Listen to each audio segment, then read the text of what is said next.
The further back you go in time, the more African they look. Okay. Right. Okay, let's take a look at some of the actual African images, like this African king, the first king of Kemet. Of Egypt? Of Egypt. His name, Mina.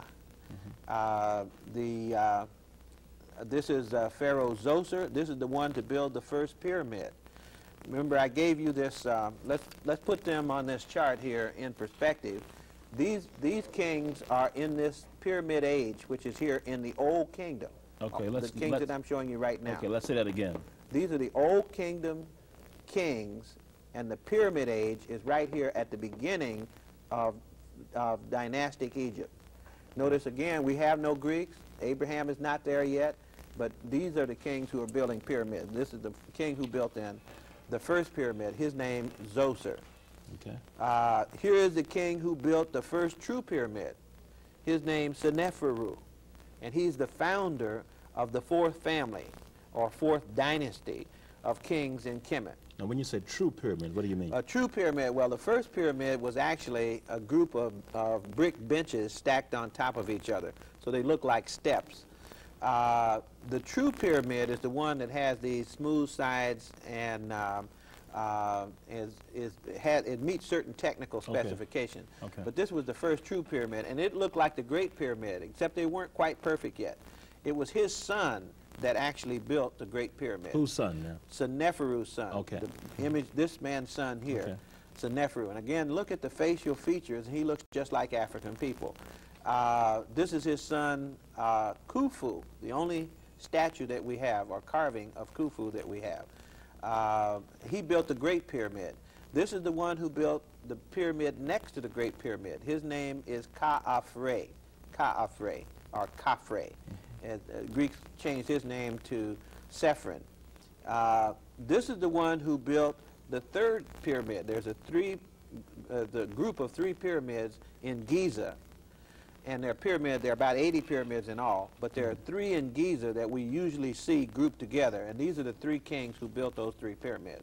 Again, if you look at the pyramids and then you look at these 3 kings, these three kings, according to those carvings, are according to the image that we have of native Africans. They are native Africans. They are Africoid, Negroid, black kings of Africa. Now, I'm skipping. Let me move back to this time chart back again. To the chart. Okay. Because let's hold on 1 minute. Let's let our cameras get in place here. Right. Okay. Okay. Go do ahead. We have it here? Okay. This is the pyramid age here, and then there's a gap. There's a breakdown in here. Disunity, disorder, and then there's a new family that emerges in the 11th dynasty. First, the Mentuhoteps start the 11th dynasty, and so the 11th and 12th families are called the Middle Kingdom. So I'd like to show you some Middle Kingdom pharaohs. Okay. Okay. Let's take a look at this. This is a Middle Kingdom pharaoh. Again, very dark, very Nubian. This is Mentuhotep, who is the Middle Kingdom pharaoh, and the Mentuhotep family founded the 11th dynasty, and all those kings that ruled in the 11th dynasty generally were called Mentuhoteps. Then we move to the 12th dynasty, and we get to a very important pharaoh. This is Pharaoh Senwosret I. The Greeks changed his name to Sesostris. The reason I say he's important in this Middle Kingdom is that this is the man who, according to European legend, was the founder of Athens. In other words, now say that again. Yes, Athens, of course, was the great Greek city-state that most Europeans look to as the foundation of Western civilization because of all the things that took place there. And you did have a lot of great philosophers and others in Athens. But Athens itself, according to the mythological history of Greece, see, let's look at this chart again. Okay. Okay, here we have the 12th dynastic period. Around 2000 BC, we get actually a little earlier than that, we get Senwosret I, and it's at that point that these Kamites, or Egyptians, are found over in Greece. In other words, they're traveling all up into Asia and other places, and according to Greek mythology, at this point, which is the heroic age, see, you don't really get written European history until right here. Okay. This is the first time. That's Homer. Okay, and that's who writes about the Iliad and the Odyssey. This will be about 850 BC. But we're saying that before Homer, they call that the heroic age, because that's where you have to have fairy tales about history and so forth.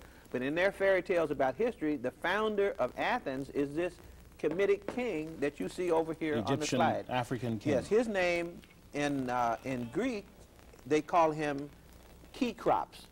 So if you read the history of Greece, you'll read that Kekrops founded Athens. So look for Kekrops. Kekrops. Well, Kekrops is the Grecian name for this pharaoh whose first name is Kepakare. So Kepakare becomes Kekrops. So Kepakare Senwosret I, who is one of the early pharaohs of the 12th dynasty, is the founder of Athens, according to the best research that we have right now. And this would be what people call today, biblically speaking, your pharaoh. This would be one of your pharaohs, right? Right. Okay. Now here's Senwosret the first. Again, this is Kepakare again, the same pharaoh. There's another picture of it, but I just wanted to show you. Where did you get that one from? I well, haven't seen that one. I know you haven't seen it. I've been holding back on it. I just got this one this year. I got this year in the Cairo Museum. This is a beautiful statue. Just as you go inside, he's standing off to the left. There's not much information about him there, but his name is attached to the statues. Pharaoh Senwosret the First, Ka-Kepare. So there's not much information about him there. Why is that? You're talking about a pharaoh. Well, if you go through the Cairo Museum, one of the interesting things is there's more information sometimes about scribes than about major pharaohs. Why? Well, we have to speculate as to why it is, but some of the scribes that have all this information and attention and prominently displayed are the ones that have more European appearance. And you find these Europeans coming into Egypt later on. Europeans, you mean in terms of studying Egypt? Right, studying and the study of Egypt by Europeans began with Napoleon. He could be considered the founder of Egyptology. All right. So these European images that you find of the... Yes, there are images in Egypt, carvings, painting, that would be more European or Asian in appearance, because there were types that had come into Egypt at all times. You know, people were travelers, a few settlers, and so forth, and they could rise in the hierarchy. In other words, there was no bar to their going to school, becoming educated, becoming even politically powerful. They could do that. But in general, there was no large population. The Greeks barred for a time? Or the Greeks were barred from schools up until about 500 BC. Okay. And they began to go in with Pythagoras, with Anaximander, Anaximenes, a whole host of pre-Socratic Greek students went to Africa. Yes, and around 500. And they would let them. What was the reason for that? For their not having been allowed to? I don't know the reason for it. We just know that they were not permitted there. There was actually, according to George James, a bar against their admission. Okay. All right. Okay. No, I've taken you way off course. That's okay. We're going back and see Senwosret II. Again, I want to show as many of these royal images as I can. Senwosret II. This is, remember we saw the first. This is the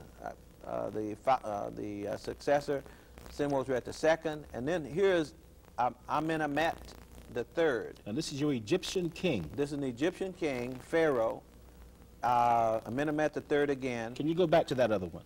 Yes, we'll go back to the other one. Now this is an Egyptian king. Yeah. These statues, these images, and maybe we should say that these are not drawings recently done, or no, these are carvings that were done. This would have been done around 2,000 years before Christ. Okay, now, these carvings were around all along. Oh, they've been here. All right.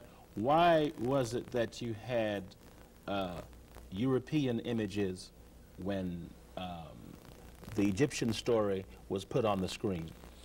Well, again, you have to remember what's happened. If you look at Egyptology and if you look at Hollywood, Europeans have claimed African history for themselves. And so you'll get Yul Brynner, Carlton Heston portraying Egyptians.